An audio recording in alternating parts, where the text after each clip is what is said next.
Hi, good afternoon. Welcome to the May Design series and to this, the first of two seminars about the future work environment. First up, we have this seminar with this panel here about the next generation office, followed shortly by evolving product design. So please do hang around for that if you wish to. I'm Gemma Barton. I'm a lecturer in interior architecture and a freelance architecture and design critic as well. I'll be your host for both of these sessions. So first up then, talking about the next generation office, we have a really great panel of experts here. We have Kati Garamani from Make Architects. We have Simon Alford, Director of AHMM, Shane Kelly of TP Bennett, and Benjamin Kozelski from the Helen Hamlin Design Centre at the RCA. To kick things off today, we've asked each panellist to put together a really short kind of speed presentation to introduce themselves and their office design practice. After that, we'll have a more general informal conversation seminar set up with some questions from myself and from each other. After that, some questions from you guys if you feel you want to participate. So if we're all ready, guys, Katie, would you like to go first? Right, hi, good afternoon. I'm just going to give you 2 to 3 minutes about myself and about Make, the architectural practice I work at. So we set up 9 years ago, pretty much in January 2004, and we've been developing architectural and interior spaces since then internationally, worldwide. We're very much focused around all the people who work at Make. The company is set up as a trust, which is really unusual. So the shares aren't held by Ken Shuttleworth, the architect who founded the practice, but is owned by all of us.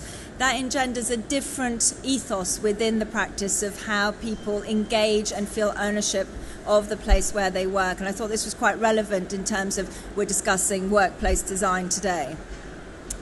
We've been voted one of the Sunday Times 100 best companies to work for in 2 years running. We've gone up in the rankings to number 28, I think, this year, so we're very proud of that. And then moving on to some of the office design we've done. This is our first interiors project that we did at Make for a private equity company in central London. The interesting thing about this project was that the client came to us not wanting more space or wanting to move location to a different part of London or consolidating different office spaces, as is very common when clients want to move office space. All they wanted to achieve was more of a sense of co-working, more connection, more creativity within their workplace. They would actually have liked to have moved into an office floor space where everybody could have been on one floor. Unfortunately, in St James's, which is the area they wanted to be in, they couldn't find that size of space, so they looked at 3 floors. And when they came to us, we said, it's not a problem. We can look at creating large holes through the spaces to connect you, to give you visual and physical connectivity, so you can get these chance encounters which spark some crazy ideas which then get developed into big projects. It's all about connection and creativity and collaboration for them. Their client spaces, and this is something that we see in a lot of our interior work, is that there's a duality. So their office, their workplace spaces are quite home-like, very warm, very open. When you get into the client areas, they wanted much more of a hotel feel, of a gentleman's club kind of feel. And we see this duality in the way the clients want to present themselves to other clients and how they present themselves to the workplace in other projects I'm about to show you. So this is another scheme we've done for HSBC in Geneva, where you can see the client-facing side is quite formal. And then again, their workplace is much more about the users, much more about how they spend their time, their downtime, creating spaces to eat and play. We're currently working on the office fit-out for a project in China, which is going to be the tallest tower in China in 2018.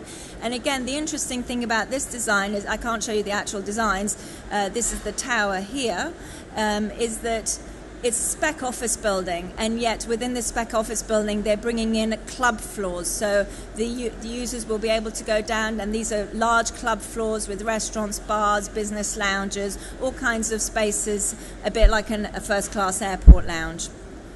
back in 1998, I didn't mean the font to become like 1998 as it has done. My first office design project when I was at Foster & Partners was designing the headquarters building for Electronic Arts. They were moving out to Chertsey, and the reason for their move is they wanted to integrate their publishing and their games designing arms into one building, again to create connection and connectivity. And this was a building which, this is 15 years ago we're talking about, has this whole sense of street, of spaces where people can gather, drink coffee, meet, chat, etc. And it's quite interesting to think that this was 15 years ago and we're still talking about designing spaces like this. So it wasn't so much about the actual areas and how we were going to get it into that building. It was much more about how they were going to integrate. And as such, I just wanted to show you a film. But this is our own office space, so we... it's not playing.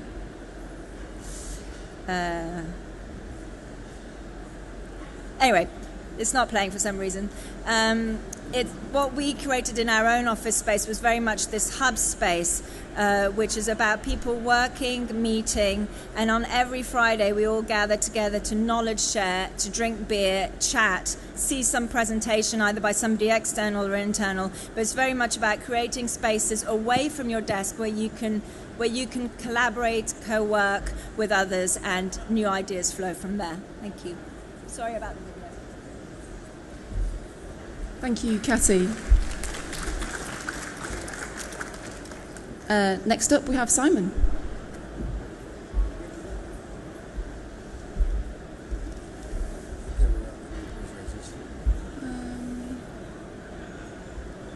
Is this you?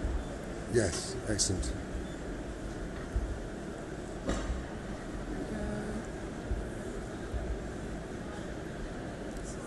Slideshow.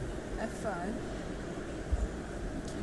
Oh no, it's Make. I like Make a lot, but I don't want to do the same talk. If I flick through it.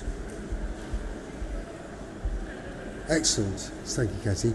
Hi, I'm Simon Alford. I'm an architect at a practice called Alford, Hall, Monaghan Morris. We do lots of projects, buildings predominantly, but in those buildings people live, and sometimes we do the design for how they will live. And when I say live, I don't say work, because I think there's a sort of the blurring of boundaries. Unfortunately, we all have these kinds of things, which means we work all day long and at night and when on holiday. So work's kind of very much blurred with life. I show this slide because we're in London, and London is a unique city, as Stina Rasmussen said, but it's particularly unique at the moment because London is privileged, unlike the rest of the country, to benefit from an incredible flow of people, talent, and probably most importantly, money. So our world is London. We work around the UK, we work around the world, but it's actually London where we make the most bespoke designs. That's quite interesting. In America, buildings are quite rough, they're quite basic, there's a kind of core concept to them that is given to you, whereas in London, because of all our constraints, you're actually forced to be more inventive, which is why I think we're rather lucky to be working in London today. London's a city of conservation from left to right. By about 2020 it will probably be completely red. The theory would be you can't build new buildings. In fact, we build new buildings all the time. They just incorporate old buildings, old stock in a different way. Density is another issue for London. We need to get denser and smarter, and what's quite interesting is all the standards that talk about density fail to recognise that the wealthiest places in London are also the densest. People like that kind of street life. Regeneration relies on people. The reason for that is we're kind of trapped in an idea of the city that's a post-war, 1945, a brave new world, where work is in grey in this map of London, and the idea is that kind of we work in a particular kind of way, and that London used to make things, which it still does on the periphery. That led to a thing called the Town and Country Planning Act, and the idea that all our buildings, rather absurdly, are zoned by ideas that you can put retail there, residential there, offices there, leisure there, and somehow the building is frozen by a statutory invention. And what that has led to is a rather dim invention of London's buildings that are very, very tailored to a particular kind of use. What we're clear on from our work over 20 odd years is that good buildings adapt and respond. Good buildings aren't endlessly tailored. So this is the white collar factory idea we're developing with Derwent. It's a naturally ventilated speculative office, no ceiling finishes, 3.5 metres floor to ceiling. It breaks all the codes, and the idea is if it's a white collar factory for people to work in, it's a robust large space that they can change. And that could change from commercial to residential or both. I mean, why we have to imagine buildings being of a particular kind of use seems absurd. So we've invented an idea we call the city sandwich, the universal use class orders. All we should be saying to planners is we're making space. People will live and work in that space as they might want. And why can't an office be above, below or between apartments? We do make shapes. People, this is an idea about use. We do make shapes. This is a new office building for Great Portland Estates, a speculative building. But it could morph from being offices to housing. This is it being built. The largest project we're doing at the moment is a 1 million square foot new build for Google at King's Cross. And in there we tried to create some touchstones for how we would think about a building and workspace. The first idea is the building's 350 metres long, 20 to 50 metres deep. So the building has to be a campus. So it's not driven by lift cores, it's driven by how do you make a campus. We should think about the office floor plates as large spaces that are playgrounds where people can rethink how they work. Whatever way we think they're going to work, by the time they move in, they'll work differently. By the time they've been in that building for a few years, they'll change. We should create journeys and addresses, so buildings need promenades and routes through them that are about actually creating friction, positive friction, where people meet and engage and swap ideas.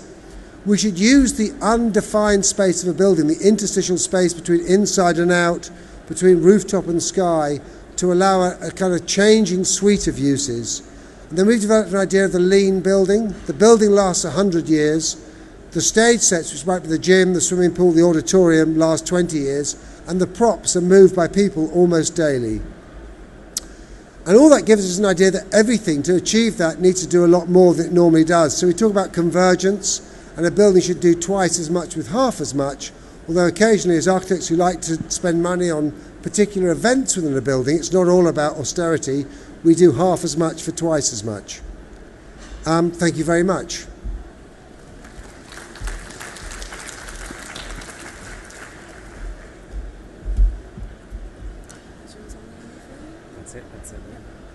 Good afternoon. My name's Shane Kelly. I'm a design director at TP Bennett. We're a multidisciplinary practice with core strengths in architecture, interiors, strategy and planning.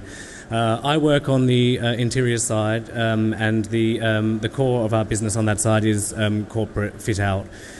Just on the screen at the moment are a number of recently completed projects for headquarters. You can see from this list we're working on a daily basis with end users from a variety of different sectors, NBC, Universal, from obviously media, Market, which is a financial intelligence company very similar to a young Bloomberg, Lloyds, Verdi, which is actually the first branch of the new Lloyds TSB bank, O2 Telefonica in Slough, and Clyde & Co., which is a law firm. So we find it very interesting to work with the different sectors, the different marketplaces, and looking to see how these sectors are actually, where once they were very different with media and entertainment businesses being the real trailblazers, but actually now we're finding a lot more excitement in the workplace across the board. When we were asked to talk about our first office that we ever worked on, office project, mine was actually a DSS office in Alice Springs, so I'm not going to talk about that project, but what I will talk about is a project that we did for The Guardian, which was completed probably about 4 years ago, but for me it was the first project that I worked on that the really transformational nature of the workplace and how it could be used as a real tool to enable a business to transform itself. The Guardian, they're obviously uniquely owned, they're a trust, their values and brand are very important to them. Also important to them is making sure that the profit from the business is tipped back into the independent voice. they were in a campus of buildings in Farringdon, and for a business that was all about communication, they were very poor at communicating with each other. So it was a real catalyst to bring them together in one building. We had all of the different editorial streams. We had The Guardian, we had The Observer, and at the time there was a new part of The Guardian called Guardian Unlimited, which is now guardian.co.uk. And this is a business that was at a pivotal point in change with the digital technology changing the way that readers interacted with them. And actually, you know, it was a very uncertain time as to how the business would grow.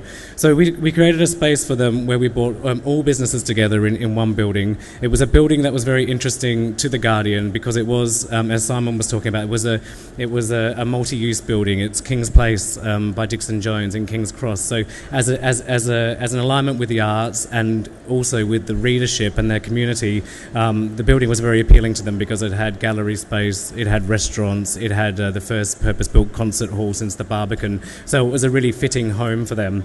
So just a few images. It was all about creating a space that encouraged collaboration, communication and creativity, and a place where the business could be streamlined and that they could really generate a real cross-fertilisation across the different streams of the business.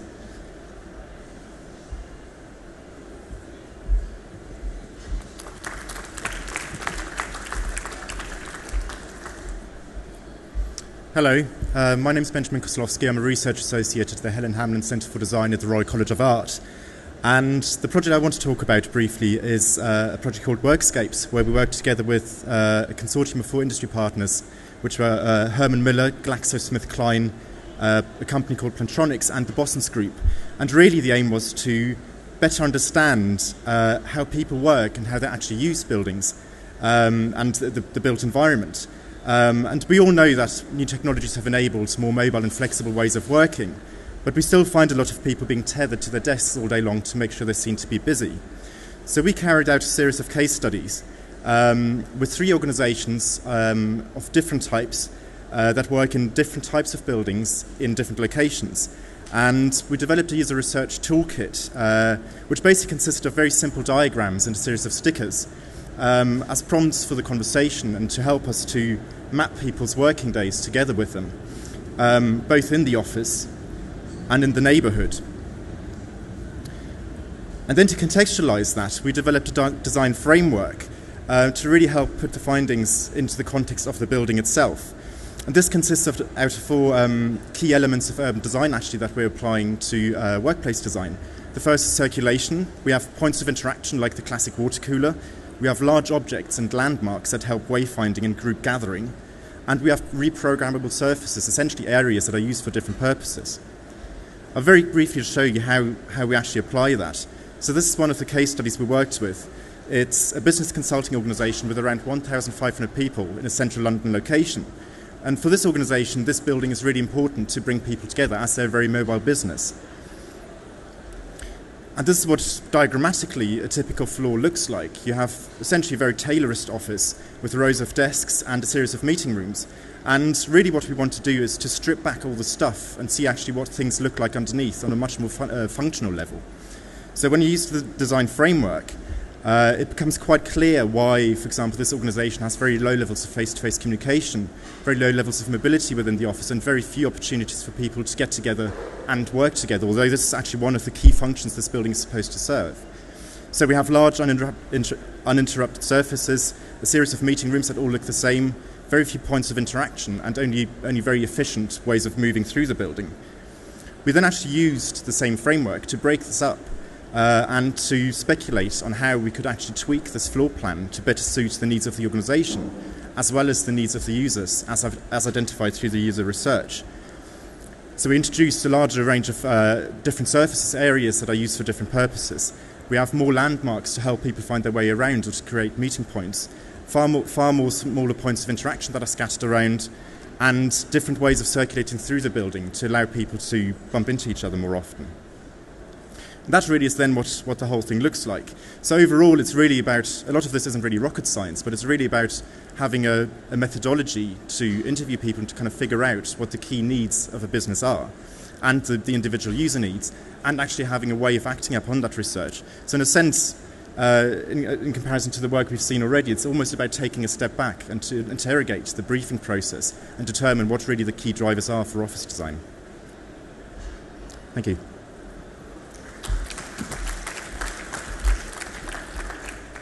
Thanks, Ben. We're just going to have more of an informal sort of conversation setting now, so give me a second to move the chair.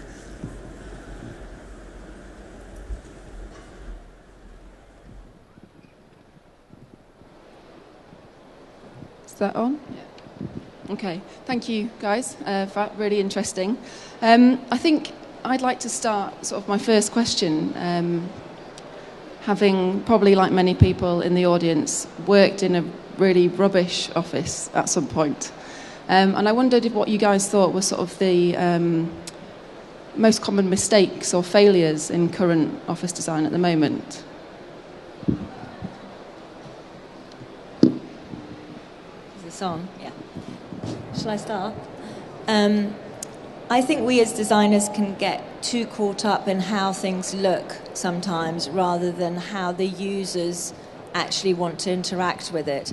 And sometimes even it's the client body that will try and push something through to try and change the way the users work without actually talking or training the users or actually developing with them how they might want to work. So we often don't listen to users, the actual users in the building.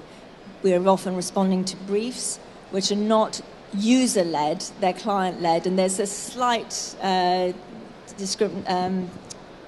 there's difference between that, what the users want and what the clients want. So as an architect then, do the clients sort of listen to you in that sense? I mean, Ben, you were talking about going back to that brief and investigating it from the user side. Yeah. How receptive are the clients to that? I mean, first of all, I think I completely agree with Kat, the fact that, we don't really take into consideration the individual user needs. And quite often we talk about, we need more space to collaborate, but quite often I think we don't quite understand what collaboration actually means. And what does it mean for this particular organisation to work together? What is actually the type of work these people do? And I think there's also a slight disjunct between, the kind of change management process that companies go through. That's, in a sense, spit out a document at the end of it. And then, how do architects actually interpret that? And how does this actually directly influence the briefing? And I think that's, in a sense, building on directly from your point. I think that's a really key point to almost bridge that gap and really make sure that the brief is right to begin with.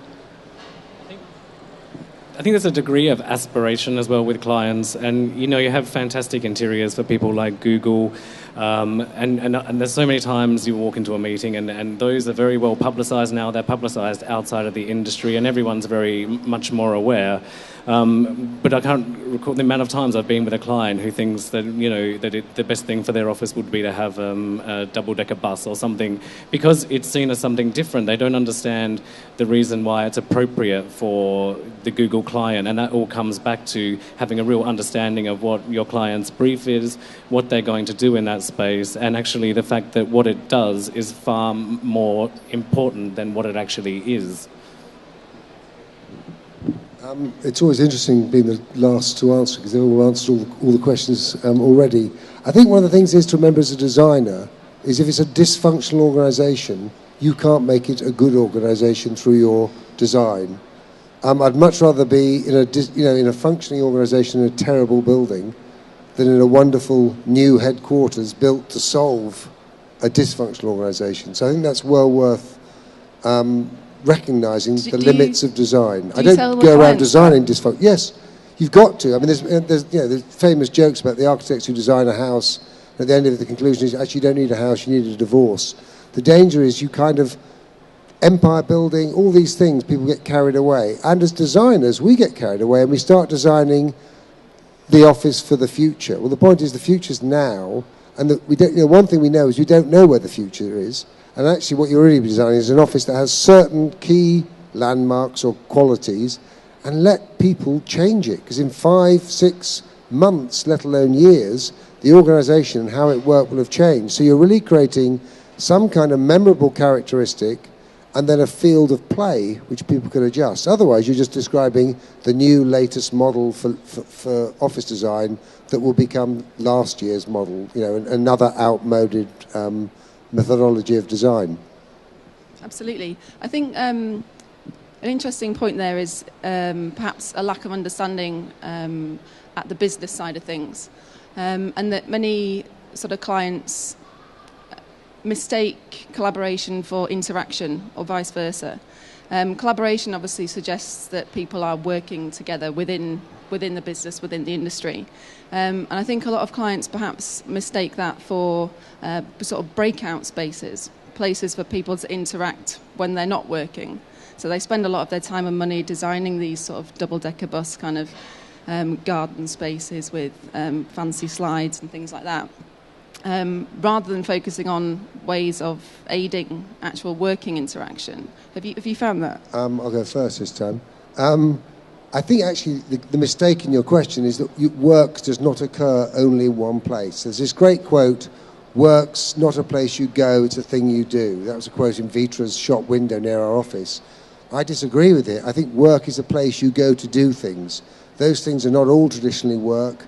So in fact, the friction, the positive friction, is you might be working while walking on the street talking to someone and getting a chance encounter. You may then go and compute that work back at your desk in another format to convey it to other people or wrap it up. But actually, work is going on all the time. This is work. Mm-hmm. Ideas are being bounced around. It's therefore work. And I think really with that it's also about providing a range of settings that allow people to work in different ways. But what we see at the moment quite often is that there's a sort of a library and then it kind of says on the glass screen, it has super graphics say think or reflect and things like that. And there's something quite patronising in those things. But actually I think it's much more about providing a range of settings that people can interpret in different ways rather than slapping a set of rules. And I think that's also where facilities managers really come into play as well in terms of how they police buildings. I've heard quite a lot from facilities managers about how they police spaces, and if it's less than 6 people, it's not a meeting, so you can't have a meeting room. It's like, where does that come from? It's plucked out of thin air, and it's just, it really limits people's ability to actually choose where they need to work. I think as technology is changing as well, and people are able to work 24 hours a day anywhere they like. Actually, the emphasis on work as a place is more important because people are very social animals. I think there are very few people that can operate in a bubble, and I think we all need somewhere where we can go to exchange ideas, to learn, which is particularly important for young generations of people coming out of university, going into their first jobs. They need to feel like they belong, and they need to have people around them that can mentor them. So actually, the work as a place is actually maybe more important now than ever.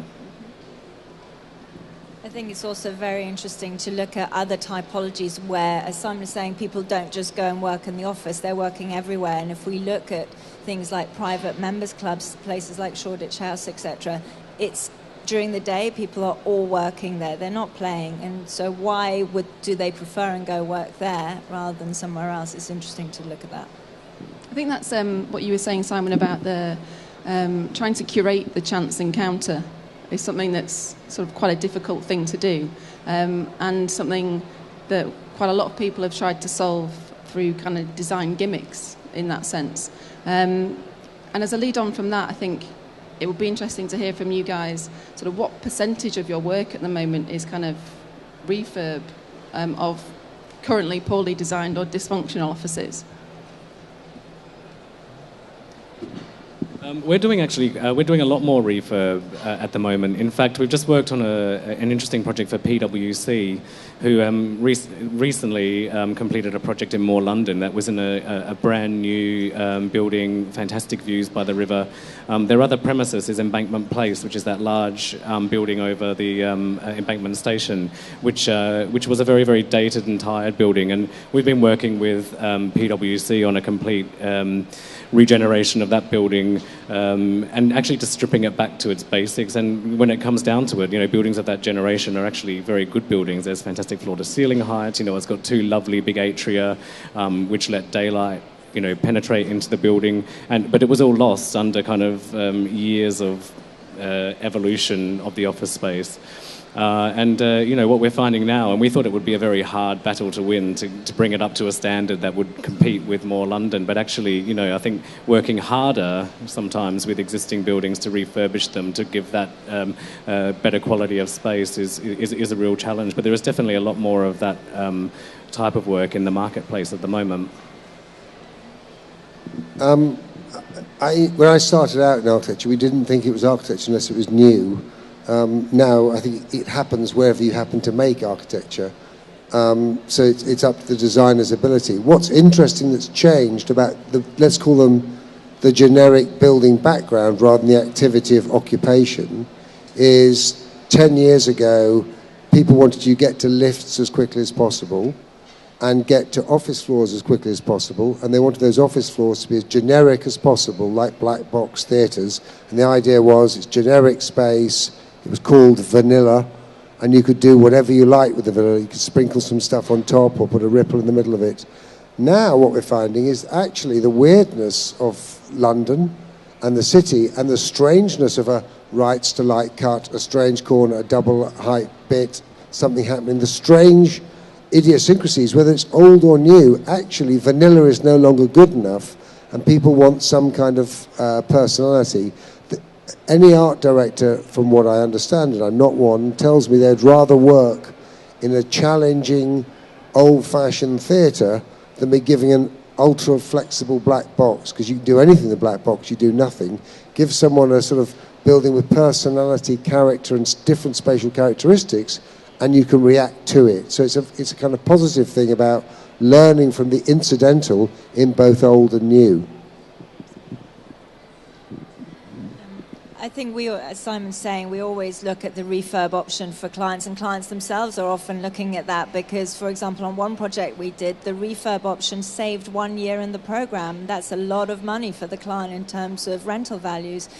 But as I completely agree with you, it adds character to the space and identity to the building, which is inherent in there, and you're just drawing it out. So, what's the main sort of query or aspiration from a client wanting a refurb of the office? Is it a more kind of functional place, or to create more product or greater profit? What's the project that we were looking at, which was 55 Baker Street, was a complete refurb back to the slab, and it was an old headquarters building for Marks and Spencer's, and it was being turned into speculative office building. So it was a complete change of brief and use. I don't think there's any difference between refurb and new build. It's just, is it any good or is it bad? If it's a bad new building, it's a challenging old building, the fact that it's a challenge makes you think harder. So to me, there's no real difference between refurb and new build. They're just projects, and you take them on. They have different contexts. No, absolutely. I think the point that I was sort of trying to get at is that what proportion of clients come to you hoping that affecting the design will a knock-on effect affect the business? I think they wouldn't spend any money if they didn't think there'd be a benefit to the business. So they all believe. I mean, we've just moved upstairs. We were in 9 studios in an old warehouse. We're now on 2 floors, 20,000 square foot, 10,000 each. It doesn't make us inherently more linked as an organisation, but it does mean instead of sending someone an email and starting a boring chain of conversation, I can actually turn around and walk over to their desk and start a boring chain of conversation, or perhaps make it interesting. So, I mean, I think everyone thinks that relocation, freshening up, changing how they work, can somehow improve their business. They can't always measure it as well as they might like, but I mean, I think Frank Duffy used to talk about, instead of pounds per square foot, it should be ideas per hour that you charge rent on. So if we can help generate ideas per hour, then it's money well spent for the client. Absolutely. No? I'd like to ask all of you, actually, when you come up with sort of new concepts or new ideas for a particular client, do you ever prototype or trial them in your own offices? Well, we're not always in our own offices, but particularly when organisations are undergoing quite a transformation. I think the change management piece that was mentioned earlier, people need to learn how to use their buildings, and we always promote, if we've got time in our program, to prototype or do pilot areas for our clients so that we can test some of the ideas. Not everyone gets it right first time, and this has been very successful with O2. We piloted a scheme out there for 6 months, and a lot of it we swapped out, and it's a very good learning experience if there's time in a program to put some of these things into action.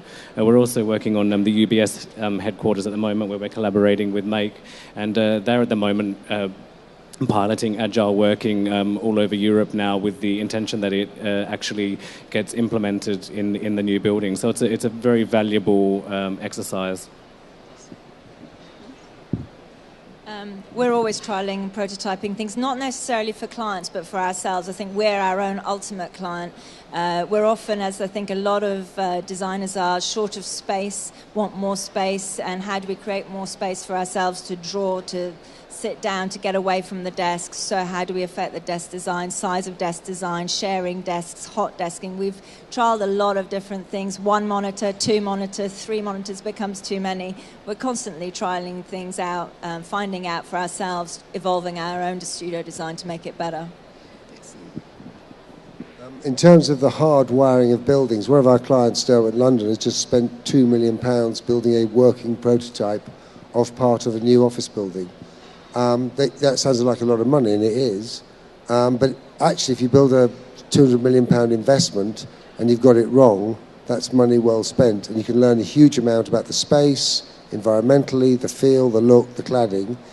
Equally, as everyone said, in a sense, the danger of the prototyping of an internal environment is the idea that you get it right. Actually, one of the things we say to clients is, you can't make all those decisions. So let's set up a mechanism for change in the future, because even if we design it now, by the time you move in, you'll have changed. So let's design a sort of light touch, minimum occupation version that you then can shuffle. Because if you can't shuffle in the first 3 years, then you're done for. I think that reshuffling actually is kind of a key part of the work that we're doing, for example, at the Helen Hamlin Centre, which is really about having a strategic way of kind of getting somewhere, but then also having a way of reassessing that and shuffling that around and kind of targeting that very specifically.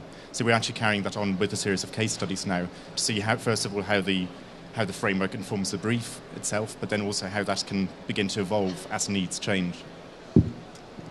You say about the sort of focus in your research about the user engagement at the brief stage. I wonder if yourself and also the rest of the panel ever go back sort of post-completion and sort of gather data about how successful the changes have been. Yes, I mean, wherever we can, any client that will allow us will go in. It's something we don't charge for. It's an important learning curve for us, but it's also really great for a client, because what we quite often do is we'll do a survey of staff before the move, and then we'll rerun a survey following the move, and it can be a really powerful tool for a client as well to measure the success of a project, which isn't always very easily measurable. You can't really measure creativity or innovation. It's not a statistic. It's something that's a real intrinsic feel, and some of the workplaces there's just an air about that the culture of a business has been affected or changed, but it's a very, very hard thing to measure. I think Michael Squire captured the profession quite well when he said it was the 3 F's in a project: finish, photo, and F off. And I think we fail generally, all of us, to address looking at our buildings, partly for very good reason. We're not paid to. The more work we all do, the smarter we get, the more work we might get, the more we can justify it. We're certainly doing post-occupancy evaluations of buildings and of organisations. The best example of that is a client who's paying us 95% on completion, but up to 115% of our fee over the next 3 years. So we get this idea that we're engaged with their successful landing into the building. We can help, because often the problem is blamed on the brief or the design, but it might be that actually the way they're working is just different, and we have to engage with that and shift the building to cope. So I think there are more interesting models emerging, but I don't think we have a particularly noble history of post-occupancy evaluation. I'm sure Make do. No. I was going to say we've got, there's quite a lot we can learn from other sectors and other industries. For example, when we're doing hotels always allow a whole 6 months, 9 months soft opening period where they are allowed to change things, where the initial design is adapted, evolved, etc., to suit the actual working of how it's going to function. And we don't do that. As Simon says, we just tend to walk away. Why not stay and move things around? It's the same as when you move into your house. There's always things you move around after you move in. So, well, maybe, yeah, go on. I think one thing is also that I think there's a sense of preciousness amongst many architects that they're kind of worried about going back and kind of seeing what people have done to what they've designed, rather than an attitude of kind of learning from, even if something has turned out terrifically wrong or kind of, not aesthetically very pleasing, there's probably reason for things to have changed in a certain way. I think we can kind of really benefit, certainly doesn't affect this panel, but certainly can benefit from exactly that. Perhaps that's something that you can address in your next sort of research project. Okay, I think that's time for us to wrap up on here. Are there any questions from the audience? Thank you. Christina Silent from Studio Silent Architects. I had a question for Simon. Having worked on office design, and I suppose new build specifically, and having worked for many years on the walkie-talkie, I found it amazing when I read that you were able to convince Simon, Silver and Derwent to spend the money on the loss of NLA and doing 3.5 meters, and how did you manage that? And what were the arguments, the commercial arguments that allows you to go down the route of creating a factory rather than a typical office building?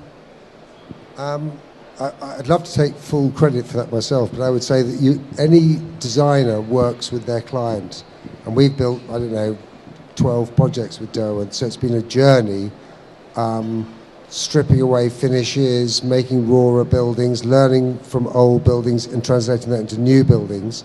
The one thing we've always discovered is generosity of volume rather than square footage has a value. Making an address has a value, making a place has a value. And if you're obsessed with bottom line, you end up missing the long-term picture. Importantly, the most successful clients for any designer to work with are those who hold on to their buildings because they have a longer-term interest in the building success. In terms of making a 4-meter floor-to-floor, there was, in that particular case, there was a planning consent for a very tall building, so we weren't stymied by height. In fact, it was taller than we needed. I think the sadness is that the combined intelligence of the entire design world and the British construction industry of the last 30 years has been spent getting an extra floor in for all our clients. We should all take some blame for that, but also I think planning should. If they said, instead of saying you must go to that shoulder height, if they said no more than 6 floors, then we might all build more generous floors. But unfortunately, there's a world of sort of clever design being squeezing a bit more in. Finally, on that, I think there is a thing about actually a decent journey to a building, a decent sense of arrival, good support facilities, bar, restaurant, club, whatever it might be, coffee bar, dry cleaners, all those things might put 50 pence on the rent, and that 50 pence might be a lot more valuable than a bad building with small voids.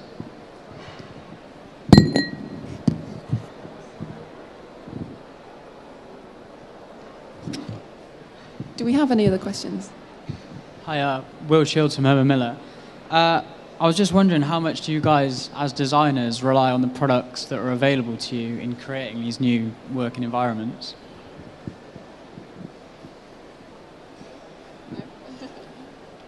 They don't know. I think the concept comes first and what we're trying to create, and then we go and look for what products are available, how we might need to modify products to make them do what we want them to do. I think that's correct. I think one of the things that is not the least flexible thing we're finding is the ability to reconfigure space quickly, which is why you end up getting little pods or shipping containers as symbols of flexibility, or red buses, but they're not really flexible. So I think what we do is none of us want to invent and prototype a piece of furniture because you know a bit more about the complexity of that than we do, but sometimes you're forced to because you can't find what you want, in which case it's often best to adapt from some other field rather than start afresh. There just isn't the timeline for that. And actually, in our case, it was actually very much about not worrying about what things look like initially, but really looking at how they perform and what the functions they need to fulfill. So it's really about stripping all of that back to then actually see what suitable products might be once we know what they need to do.